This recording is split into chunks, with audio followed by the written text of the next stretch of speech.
Hi, this is Corey Johnston, and today's lesson is going to take place in the 37th chapter in the book of Job. This will be the sixth and final chapter in which we hear from Elihu, a young spectator who chimes in between Job's last wind and the ultimate accommodation of Job's request, an audience with Yahweh who descends in the form of a whirlwind. But before that, Job, this is his fourth speech in the 36th chapter, and he really develops this concept of suffering as a form of revelation, first introduced in the 33rd chapter. He develops that sporadically in between. But he says, just repent and be restored. Restoration was as simple as repentance. So he saw that Job had sinned with his lips, and until Job repented from that, there could be no restoration. So he doesn't accuse him of having sinned prior to the fact of his devastating calamity, but he's just listening to what his elders, the wise men, the righteous men, the men of respect and attention had been saying.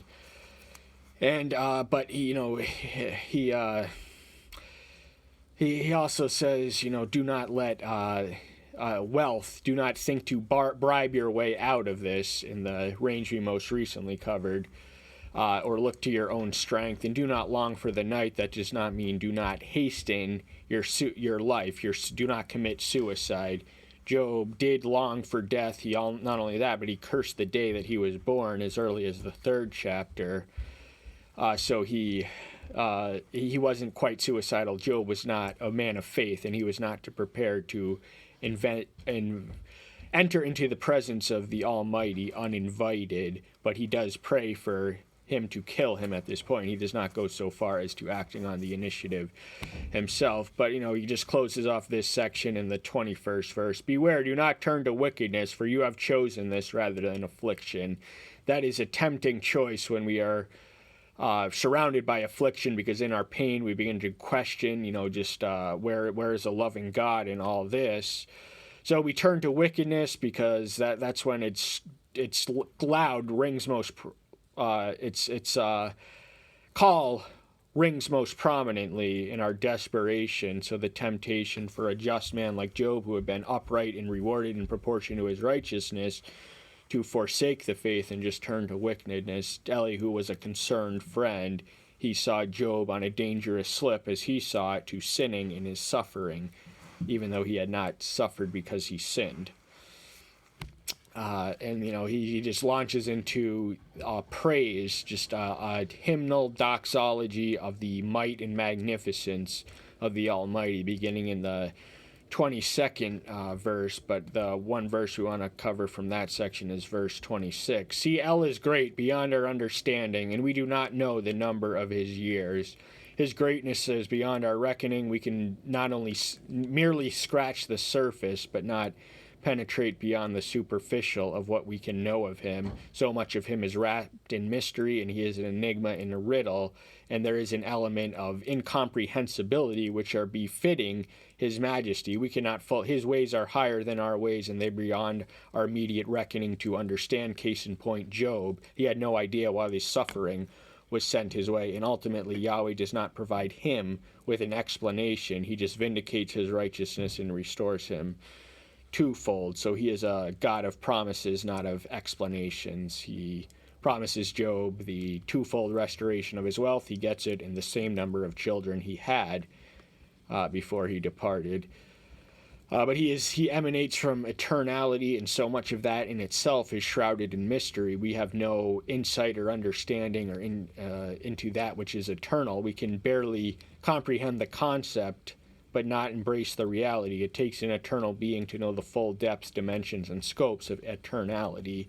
For he draws us drops of water, which distill us as rain from the mist, which the clouds pour down in showers on man. So in the beginning, in the 27th verse and all the way to the 5th in the chapter we're going to cover today, this the doxology of Elihu unfolds according to a witness of natural revelation. He speaks of the autumn, and this would have been a time when the rainfall, the next year's harvest, was contingent on the rainfall of autumn and spring. What do we say in America? April showers bring May flowers, but also he moves on to winter, and just to give you a heads up, in the 6th to 10th verse of the chapter we're going to cover today, and then on to the spring to the 11th verse. We're not going to be able to take this one beyond that, and then summer is what awaits. But in the seasons and the cycles thereof, we also have a witness of the resurrection. In autumn, all the leaves die; they depart, they turn brown, and they fall from the tree they were on to the ground. In winter they are buried, death, burial, and resurrection. In spring they rise to life, and he is behind it all. So the machinations of the natural seasons do bear witness to the greatest revelation of all, which is that of the resurrection. But this does show a sophisticated understanding of, or observation at least, of the seasons and cycles of nature. They were a pre-scientific people, but they're, one of the ways that the Bible is light years in advance of its time is just these predictions, these eventually proven scientifically facts that have been relayed to the Hebrews, and one of them is it pertains to light in the book of Job. Also, he understands the spreading of clouds, the crashing from his booth. So the crashing would have been lightning, and this emanates from clouds. Now, without clouds, from clouds spring blessings of rain and curses of lightning, but the curses were thought of counterintuitively as a sign. Any faithful Israelite who knew their history would know that the announcement of thunder customarily greeted their victories to come, or recently accomplished. But otherwise, lightning is also a form of judgment on the enemies of Israel, and then the Israelites would not have been alone in the ancient Near East in subscribing supernatural forces at work behind the lightning and the precipitation and the climate of the sky and everything else. For by these he judges the people, he gives plenty of foods. So from the same hand and from the same source emanate both blessings and cursings. The blessings is plenty of food. The rain enables a bountiful harvest because it replenishes the earth and it gives the nutrients and sustenance to the plant life that is needed to reproduce and just do what it was designed to do, which was create more of the same. But the same sky which sends the lightning is under the same sovereign control, under the same one who sends the clouds, the rain. So the blessings and the curses, and these exist as judgments in the ancient theology. 37th chapter, first verse. At this too my heart trembles and leaps from its place. So the cause, just being surrounded by the sound of the lightning and just having that a witness and a reminder of the orchestrating hand of the created order, the Almighty. He just caused Elihu to leap from his place. So he did not absorb this sound as an ordinary sound, but he had the mind. He viewed it with God in mind as a witness to him. So he trembled at the sight in the majesty of the Almighty he was just recently describing, just when he sees him in the form of the thunder. And we should look for him in nature too, as a general principle. Listen to the trembling of his voice and the sound that comes from his mouth. The listening is plural in the Hebrew original, so he is no longer addressing Job, as the tension of the verbs indicate in the 36th and the 33rd through 36th. He's addressing Job, he and everything, but the listen, he's calling all the audience, not only the Job's three comforters, but we can imagine there was a crowd gathered around them. Elihu was not the only one who was witnessing the dialogue in motion, and he's the only one who chimed in, but he's summoning everyone present to listen to the trend. They're eventually going to see a supernatural physical manifestation of Yahweh in the whirlwind. But the voice and the sound that comes from his mouth, now his words are, a scoffer is one who treats trivially that which deserves and demands to be treated significantly, and there is nothing more sacred or significant than his word. In it we have the guidance to navigate through life and make it back to him. Ergo, we cannot treat it with casual disregard or resist it or rebel against it. He lets it loose under all the heavens, and his lightning to the ends of the earth. So the entire heavens are his, under his sovereign jurisdiction, start to finish, everywhere in between, all encompassing. His sovereign omnipresence extends across the entire universe. He rules not only the heavens or the earth. So of course he ruled. Now the heavens would have been three places to the Hebrew people. The first heaven would have been the atmosphere between earth and outer space. The second heavens would have been space itself, and then the third heavens would have been the presence of divinity itself. So that would have been heaven, but heaven is usually more commonly attributed to the sky dimension and not heavens itself. And his lightning to the end of the earth. Now, as the lightning shineth from the east even unto the west, so too shall the return of the Son of Man be. So nobody's going to miss it. Nobody's going to be, a lot of people are going to be caught off guard when he gets here, but once they know, there's going to be no resisting. There's going to be no second chances once he finally does return, and lightning alludes to the judgment he brings with him. After it a voice roars, he thunders with the voice of his excellency, and he does not hold them back when his voice is heard. He has respect and reverence and devotion and adoration for the word, the voice which emanates, and Yahweh's word is not limited to the Bible alone. The word became flesh, the word who was in the beginning, before the beginning, and was with God, and was God himself, is also the word. So we have that in him, and also the voice, the creative voice. He spoke everything into existence. So he spoke, the Bible into existence, the words that we read, start to finish. He was the inspirational power, but he was also the voice which brought the entire universe, the heavens and the earth and everything in it, to motion. He commanded and it was created. So the power of his voice and his word cannot be underestimated, and anything he says will come to pass, will come to pass. These are things we have to accept by faith.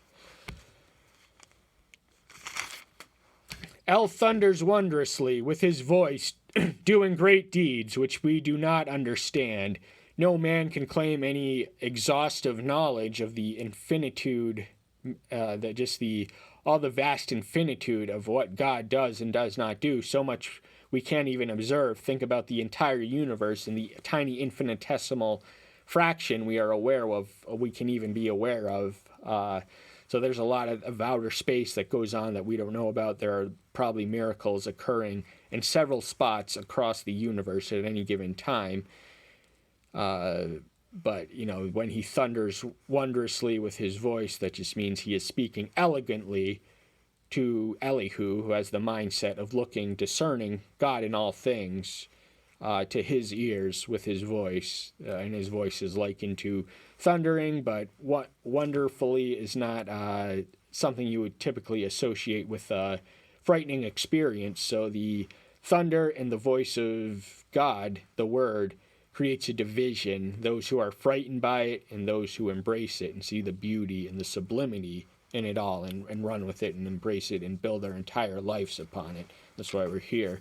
For he says to the snow, be on the earth, and to the gentle rains, the heavy rains of his strength. Remember, I earlier described the divisions. Now he speaks of winter. So earlier we heard of just the rain, and remember the autumn rains would have been essential for the agricultural output of ancient Palestine.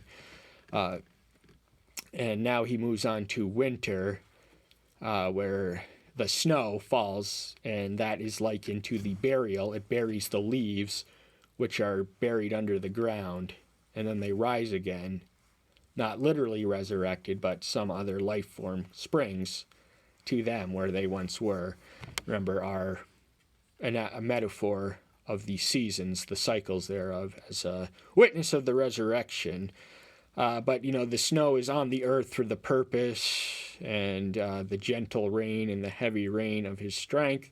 He can give, sometimes it's just sprinkling, and you can walk through it without a hat and be unfazed by it, but sometimes it is so thick and just beyond just boom, boom, boom, that you regret leaving the house without a raincoat or an umbrella. He seals up the hand of every man for all men to know his work. So we don't have an excuse that we do not come to an awareness of who he is. Even the Gentiles have the form of revelation in nature. The existence of creation implies the existence of a creator, one who was wise enough to conceive of a perfect plan and powerful enough and execute it in motion. So he's both omnipresent and omnipotent and omniscient. But he judges us, he knows us totally, and I'm personally of the opinion that he judges us in proportion in accordance to the revelation that we received. So that means that we Christians invite the greater blessing, or consequently the greater consequence, for failing to make the most of all the revelation that we have, that people of other religions just do not. Then the beast goes into its lair, and they stray in their dens. This is a cycle. Beast can be any mammal of domesticated or undomesticated stock, and they hibernate frequently in the winter. Bears are certainly an example of a beast who goes into the lair, and they stay in their dens and hibernate. They catch their sleep, and it's not until the winter is over that they come out of their hibernation and just go back to being beast or bears. Bears are not the only beast who rely on hibernation. From the room of the south comes the whirlwind, and the cold from the scattering winds of the north. So the whirlwind is how Yahweh condescends in the form of, in the 38th chapter, first verse. So he's speaking of, remember, natural phenomena, but he has the mind, a God-centered focus, which finds God's fingerprints all across his creation. So he sees in each natural phenomenon an expression of his sovereignty, the same rain that he brings, that he shines indiscriminately on the just and unjust alike, Matthew 5:45. Is part of his providential purpose. In the seasons, there is always a reason for the season, and they all are equally necessary for the cycles of life, as the Creator has designed the parameters thereof in this pale blue dot that we live on.